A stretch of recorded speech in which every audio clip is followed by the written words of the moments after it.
मेरे प्यारे सभी विद्यार्थियों को सुप्रभातम। चैप्टर नंबर 8 चल रहा है भाई, चुंबकत्व एवं चुंबकीय पदार्थों के गुण।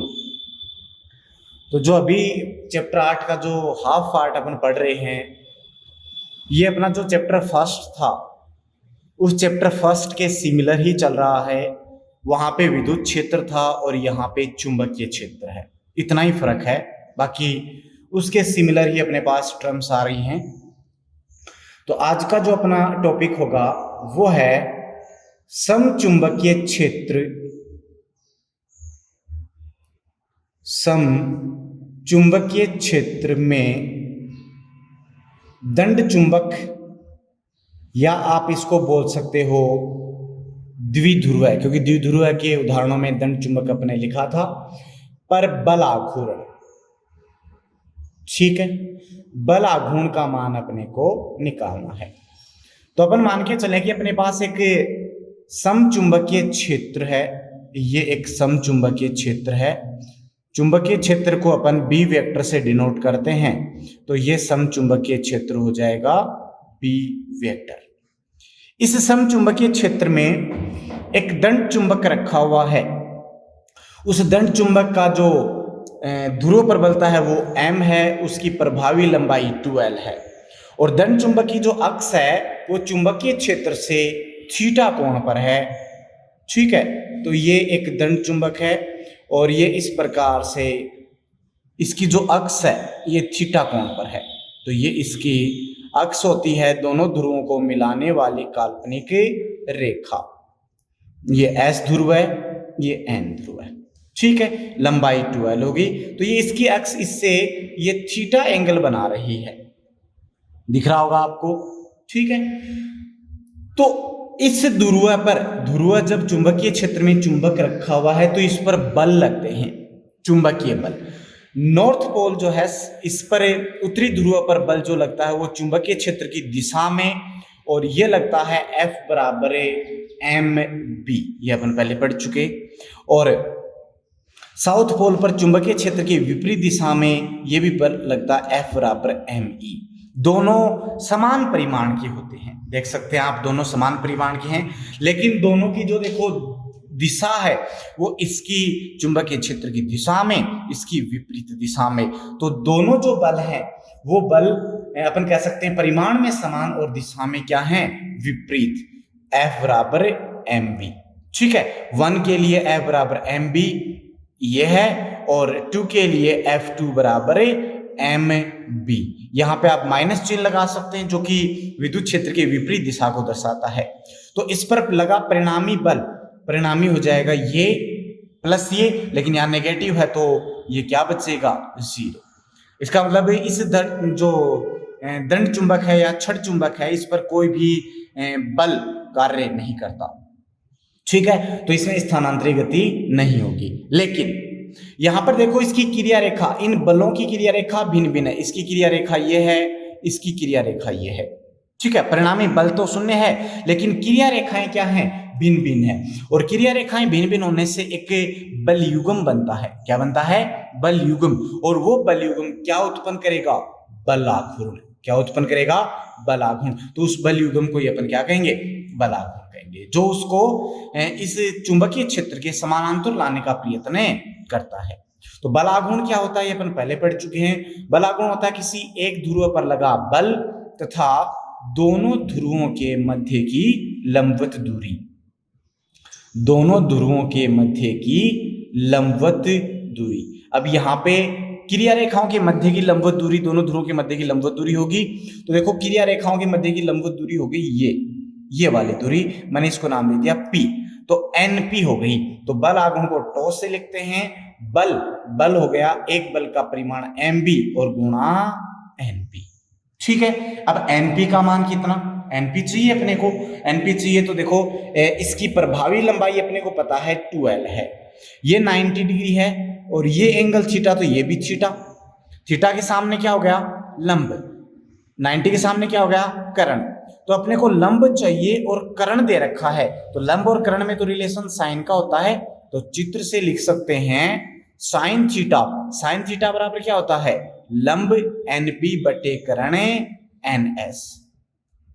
तो यहां से एनपी मिल गया अपने को, एनपी बराबर क्या मिल गया, एनएस की वैल्यू कितनी है 2L और इंटू साइन थीटा। ठीक है, ये मान आप यहां रखें तो टो बराबर बन गया M B 2L sine theta. फिर अपन लोग जानते हैं, अपने कल पढ़ा था चुंबकीय आघूर्ण, कल परसों पढ़ा था अपन ने चुंबकीय आघूर्ण दंड चुंबक का कैपिटल एम बराबर होता है एम इंटू दोनों के मध्य की लंबवत प्रभावी दूरी। इसकी जगह दोनों की जगह कैपिटल एम लिखा जा सकता है, तो टो बराबर capital M B sine theta. ये था स्मॉल एम, ये है कैपिटल एम। ठीक है, ये बनता है, तो ये बलाघूर्ण लगेगा। अब थीटा, थीटा क्या एम और बी के बीच का कोण है, बिल्कुल है। देखो एम जो चुंबकीय आघूर्ण होता है उसकी दिशा होती है एस से एन की ओर, तो ये दिशा हो गई कैपिटल एम की, ये दिशा हो गई बी की, दोनों के बीच एंगल कितना थीटा। तो मैं इसको सदिश रूप में ऐसे लिख सकता हूं, टो वेक्टर बराबर है M vector cross B vector. ये क्या बन जाता है, ये आपका बलाघूर्ण सदिश में एक सदिश राशि है और इसकी दिशा अपन पहले भी बता चुके हैं, एम वेक्टर व बी वेक्टर से बने तल के लंबवत होती है। क्लियर है। अब इसमें अपन अलग अलग केस लें, तो केस फर्स्ट अपना, केस फर्स्ट क्या आता है कि यदि आपके पास जो चुंबक है, ये दंड चुंबक है, ये चुंबकीय क्षेत्र के समांतर हो, समांतर मींस ऐसे रखा हुआ है, ऐसे रखा हुआ, इस स्थिति में जो थीटा बराबर बनेगा, थीटा बराबर कितना बनेगा 0 डिग्री। देखो ये ऐसे आ जाएगा तो 0 बनेगा, और साइन 0 कितना होता है भाई 0। यहां रखूंगा तो टो बराबर क्या बचेगा 0 बचेगा, यहां 0 रखते ही टो बराबर क्या हो गया 0। इसका मतलब ये दंड चुंबक जब चुंबकीय क्षेत्र के समांतर होता है तो इस पर कोई बलाघूर्ण कार्य नहीं करता। क्लियर है। दूसरा है case second. Case second, case second क्या कहता है कि यदि थीटा बराबर कितना हो 90 डिग्री हो, इसका मतलब दंड चुंबकीय क्षेत्र के लंबवत हो, तो 90 होगा तो साइन 91, तो टो इस स्थिति में अधिकतम मिलता है कितना एमबी, कितना मिलता है, तो इस स्थिति में उस पर कार्यरत बलाघूर्ण का मान अधिकतम होता है। क्लियर है। ये तो हो गया बलाघूर्ण। अब इस पर कितना कार्य किया जाएगा, द्विध्रुव को किसी एक स्थिति से दूसरी स्थिति पर घुमाएं तो कितना कार्य होगा, वो कार्य और उसकी स्थिति ऊर्जा दोनों निकालनी है अपने को। तो नेक्स्ट अपना है समचुंबकीय क्षेत्र। समचुंबकीय क्षेत्र में दंड चुंबक को, या इसका नाम कह सकते हो द्विध्रुव को घुमाने में किया गया कार्य, घुमाने में किया गया कार्य। तो घुमाने में कार्य होगा, किसी एक स्थिति से दूसरी स्थिति पर घुमाएंगे, और घुमाएंगे तो अपने को क्या करना पड़ेगा, इसके विरुद्ध कार्य करना पड़ेगा। ठीक है, अपन बलाघूर्ण तो जानते हैं, अभी अभी लिखा है कि कोई दंड चुंबक स्थित है समचुंबकीय क्षेत्र में, उस पर बलाघूर्ण टो बराबर एम बी साइन थीटा लगता है। यदि ये जो इस स्थिति में देखो थीटा एंगल पे रखा हुआ है, तो इसको मैं थीटा से, जैसे ऐसे रखा हुआ है, थीटा से मैं मान लो इसको डी थीटा एंगल घुमाता हूं, थोड़ा सा घुमाता हूं, डी थीटा विस्थापित करता हूं, तो डी थीटा कोण विस्थापित करने में किया गया जो कार्य है वो कितना होगा, अल्प विस्थापित है तो कार्य भी अल्प होगा, डी डब्ल्यू बराबर है, कार्य बराबर होता है बल गुणा विस्थापन, यहां होगा बलाघूर्ण गुणा कोणीय विस्थापन, क्योंकि स्थाना वो गति है, घूर्णी गति है, तो tau into D theta, tau into क्या हो जाएगा डी थीटा, टो का मान यहां से रख देंगे अपन, तो डी डब्ल्यू बराबर बन गया M B sine theta D theta. ये तो इसको थीटा एंगल घुमाने में किया गया कार्य है, लेकिन आपको थीटा एंगल की बजाय मान लो कोई एक स्थिति दे दे कि थीटा 1 है और उस थीटा 1 से थीटा 2 तक कि पहला कोण जो है वो थीटा 1 है चुंबकीय क्षेत्र के साथ, और फिर वहां से आपने इसको थीटा 2 तक घुमाया, तो थीटा 1 से थीटा 2 स्थिति तक घुमाने में किया गया कार्य, तो कुल कार्य आ जाएगा डब्ल्यू इंटीग्रेशन कहां से किया, थीटा 1 से कहां तक, थीटा 2 तक, M B sine theta D theta, M B बाहर आ गया तो एम बी थीटा 1 से theta 2 sine theta D theta. अब अपन क्या करेंगे, साइन थीटा है, इसका क्या कर देंगे, समाकलन कर देंगे थीटा के सापेक्ष। तो साइन थीटा का जब अपन समाकलन करेंगे तो कितना होता है साइन थीटा का समाकलन, ये अपन 11th क्लास से पढ़ते आ रहे हैं। साइन थीटा का समाकलन होता है माइनस का कोस थीटा। तो क्या बनेगा, W is equals to M B minus cos theta, limit है थीटा 1 से थीटा 2। लिमिट का कैसे पुट करते हो, upper limit minus lower limit, लेकिन यहां माइनस है तो आप lower limit minus upper limit कर सकते हो। तो किया गया कार्य थीटा बराबर बनेगा M B cos theta 1 minus cos theta 2। तो ये बनता है किसी स्थिति थीटा 1 से थीटा 2 तक घुमाने में किया गया कार्य। क्लियर है। अब इसमें भी अपन अलग अलग केस ले लें कि जो थीटा 1 है और थीटा 2 है वो क्या हो। थीटा 1 को अपन साम्यावस्था मान के चले, थीटा 1 को क्या माने, साम्यावस्था। साम्यावस्था का मतलब होता है कि वो द्विध्रुव है, वो दंड चुंबक चुंबकीय क्षेत्र के समांतर हो। समांतर होगा तो उस स्थिति में थीटा 1 बराबर हमेशा क्या होगा, 0 डिग्री। अब थीटा 2 का मान अपन भिन्न भिन्न ले लें। तो पहली स्थिति यही ले लें अपने कि साम्यावस्था से किसी भी कोण थीटा तक घुमाया, तो किसी भी कोण थीटा तक घुमाया तो ये थीटा, तो ये W बराबर बचेगा एम बी कोस 0। कोस 0 कितना होता है 1, ये 1 माइनस थीटा 2 कोस थीटा।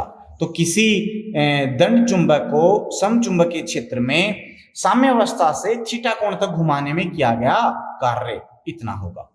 ठीक है। केस सेकंड कहता है कि उसको आप साम्यावस्था से, वही 0 डिग्री, साम्यावस्था से कहां तक घुमाए, उसको 90 डिग्री तक घुमाए। मीन्स वो ऐसे रखा था, उसको आप समचुंबकीय क्षेत्र के लंबवत ले जाएं। तो उस स्थिति में थीटा 90 कोस 90 कितना होता है, कोस 90 0। तो W बराबर क्या बचेगा, एम बी। W बराबर क्या बचेगा, एम बी। इतना कार्य करना होगा। और केस थर्ड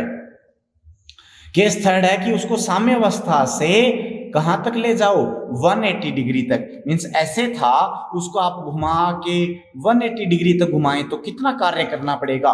तो उस स्थिति में आपको कार्य W बराबर एम बी, देखो 1 माइनस कोस 180 और कोस 180 होता है -1, तो माइनस माइनस +1, तो W बराबर क्या बचेगा 2mb।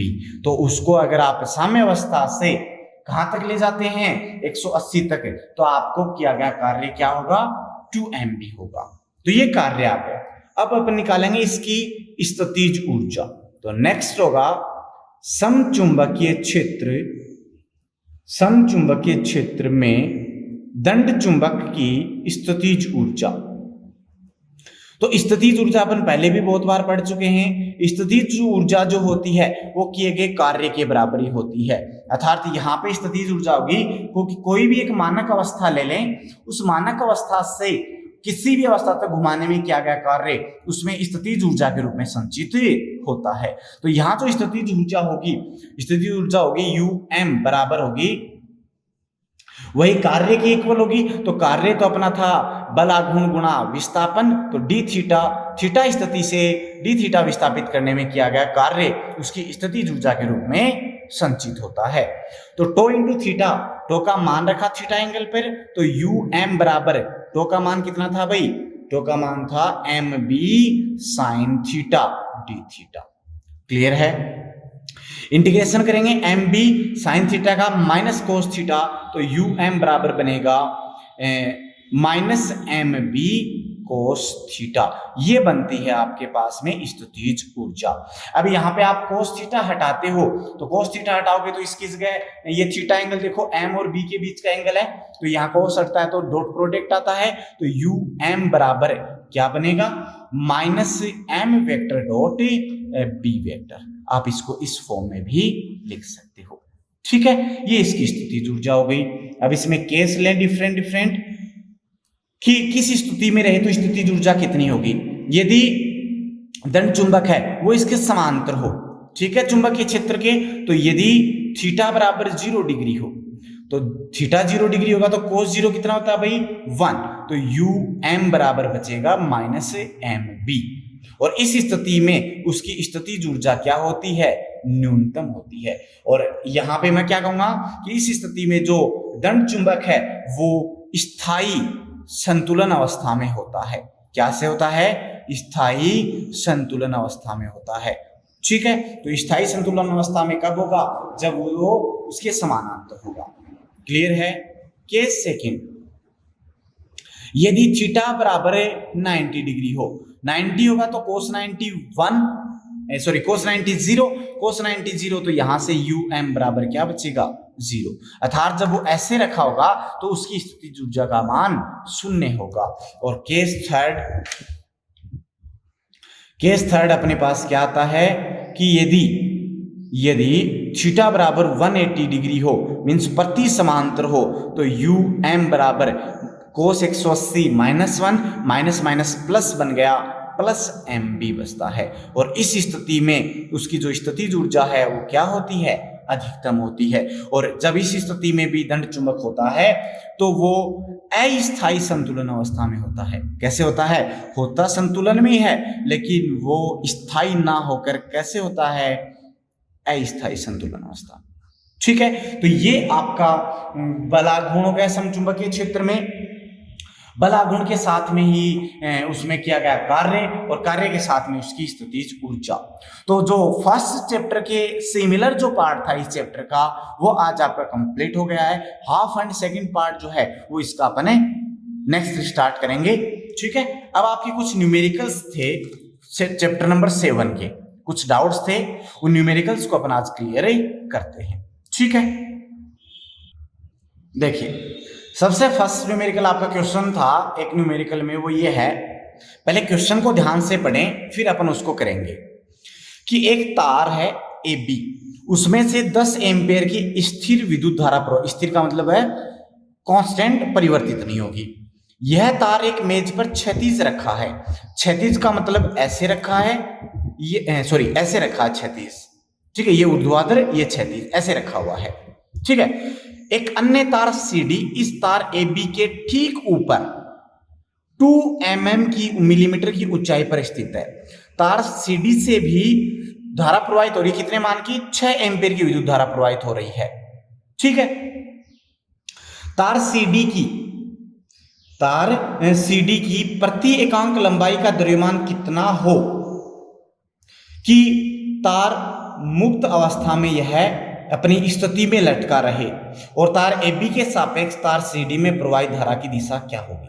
तो यहाँ पे दो समांतर तार हैं भाई, देखो ध्यान से, दोनों क्षैतिज रखे हुए हैं। तो क्षैतिज रखे हुए तो एक तार ये है और एक तार ये है, ध्यान से देखना। ये तार AB तो रखा है नीचे और तार CD रखा है ऊपर। 7 के चैप्टर में अपने पढ़ा था कि दो समांतर चालक तार होते हैं, उनके मध्य क्या हो?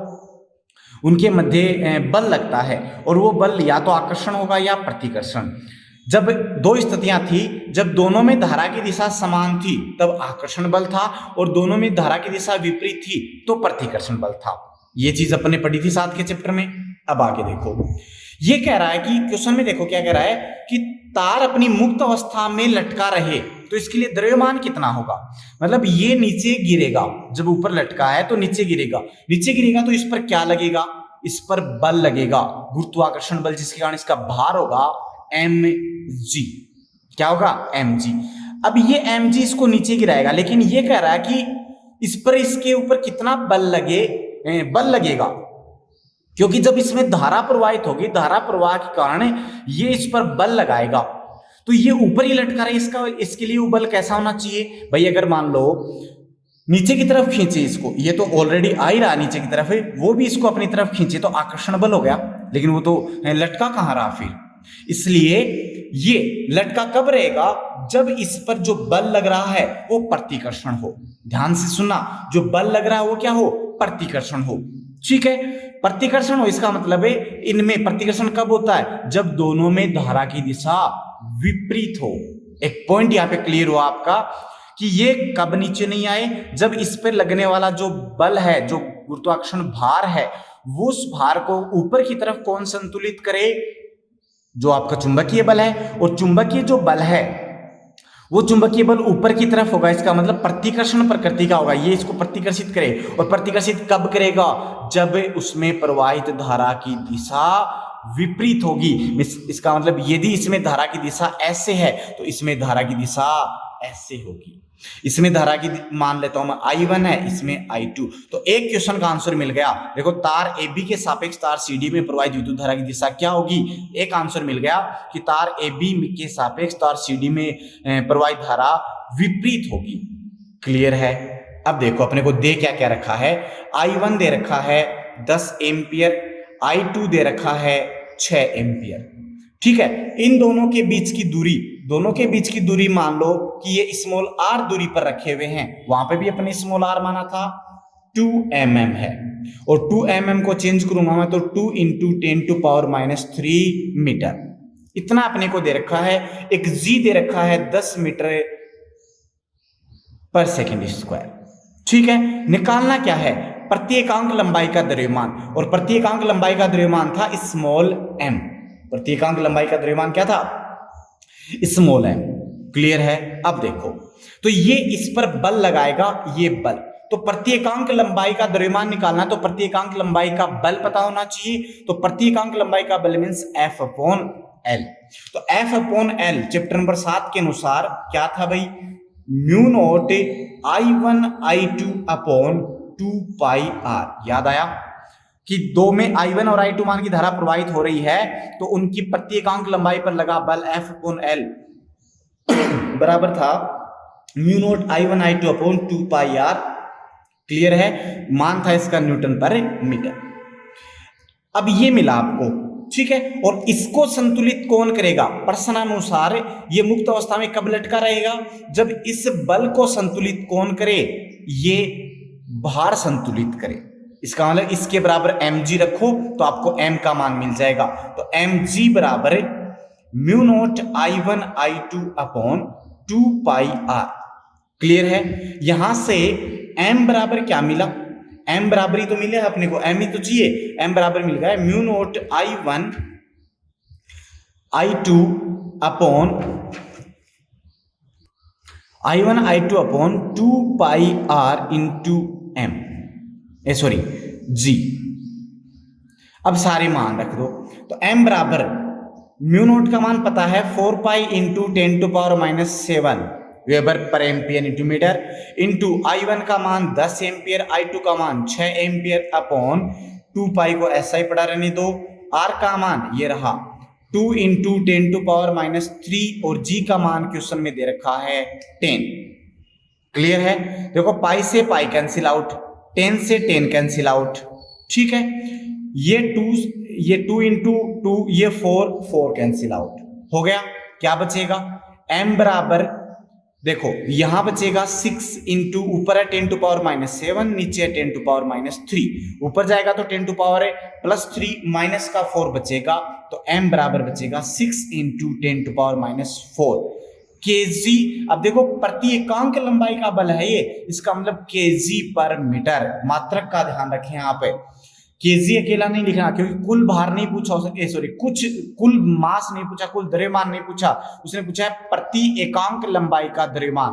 तो प्रति एकांक लंबाई का मींस m/L है ये, तो kg पर मीटर। और इसका आंसर अभी मैं बता चुका कि इसकी जो दिशा है वो विपरीत होगी, क्योंकि विपरीत होगी तभी तो इस पर प्रतिकर्षण बल लगेगा, और तभी प्रतिकर्षण बल लगेगा तभी ये क्या होगा? इसको संतुलित करेगा। एक न्यूमेरिकल आपका ये था। ठीक है, नेक्स्ट एक न्यूमेरिकल आपने और पूछा था। न्यूमेरिकल है कि दो लंबे समांतर, इसी पे आधारित होगा ये भी, दो लंबे समांतर तार परस्पर 4 सेंटीमीटर की दूरी पर स्थित हैं। इनमें क्रमशः I व 3I मान की धाराएं एक ही दिशा में बह रही हैं। आकर्षण बल लगेगा। दोनों के कारण उत्पन्न चुंबकीय क्षेत्र कहां पर शून्य होगा? ठीक है, देखो पहले तो डायग्राम बनाओ। पहले दे क्या रखा अपने को? R दे रखा है 4 सेंटीमीटर, I1 दे रखा है I और I2 दे रखा है 3I। ठीक है, अब देखो दो तार हैं समांतर रखे हुए हैं, ये समांतर रखे हुए हैं। मान लिए तार है, इसमें प्रवाहित धारा I है, दोनों में एक ही दिशा में है, इसमें है 3I। दोनों के बीच की दूरी है कितनी? आर, मान ली। ओके, अब देखो वो बिंदु है, वो बिंदु इसके कहां स्थित होगी, चुंबकीय क्षेत्र शून्य हो, तो अपने को पता नहीं है, इसलिए अपने मान लिया कि वो बिंदु यहां पे है और उस बिंदु को मैंने नाम दे देता हूं पी। तो कुछ ना कुछ तो दूरी होगी यहां दोनों से, कोई से भी मान सकते हो, आपकी मर्जी है। मैंने इस आई तार वाले से मान ली और वो दूरी मान ली कि ये आई तार से अक्ष दूरी पर है, तो यहां पी से सॉरी 3i से कितना हो जाएगा, टोटल r थी, ये अक्ष है तो ये कितनी हो जाएगी, r माइनस अक्ष हो जाएगी। कितनी हो जाएगी, r माइनस अक्ष हो जाएगी। तो यहां चुंबकीय क्षेत्र का मान कितना, इसके कारण लिख दो और इसके कारण लिख दो। तो मैं लिख रहा हूं एक लंबे धारावाही चालक के कारण किसी बिंदु पर चुंबकीय क्षेत्र मैं 1 के कारण लिख रहा हूं, तो B1 बराबर क्या बनेगा, mu naught I1 upon 2 r 2 पाई, इससे दूरी हो जाएगी 2 अक्ष, ठीक है।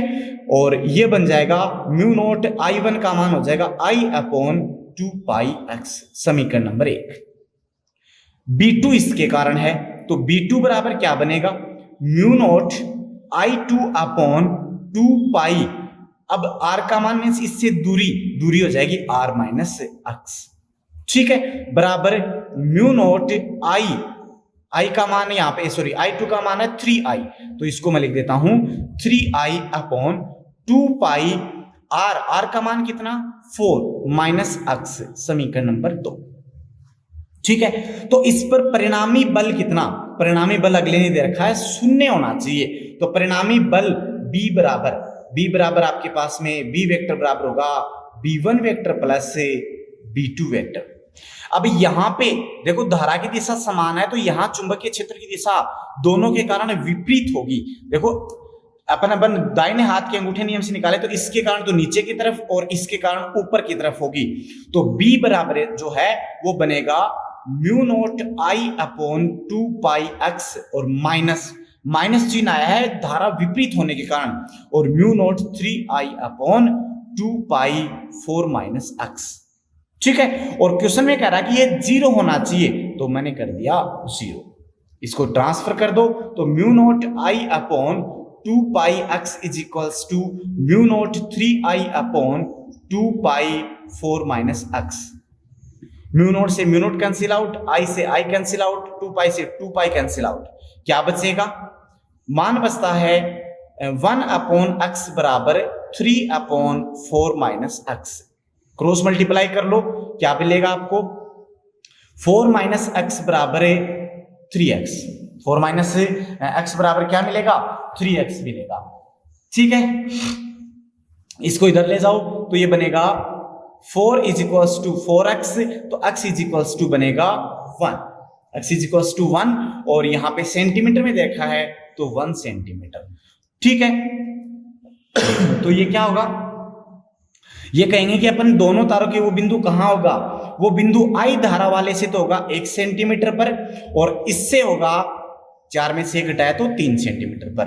तो रिजल्ट अपने को मिल गया कि अगर I धारा वाले से पता करेंगे आप, तो I धारा से होगा 1 सेंटीमीटर की दूरी पर, और अगर 3i से बात करेंगे तो वो होगा 3 सेंटीमीटर की दूरी पर। ये आपके 2 क्वेश्चंस थे जो क्लियर हो गए हैं। तो 7 के चैप्टर के न्यूमेरिकल्स से जो डाउट्स थे आपके क्लियर हैं, और भी कोई डाउट था आपके तो आप उनको पूछ सकते हैं। चैप्टर नंबर 8 से संबंधित कोई डाउट है वो आप पूछ सकते हैं, ठीक है। और वीडियो अगर पसंद आता है तो ज्यादा से ज्यादा आप इसे लाइक करें, ज्यादा शेयर करें, ठीक है। और जो भी फीडबैक्स हैं वो आप अपना सुझाव दें। धन्यवाद।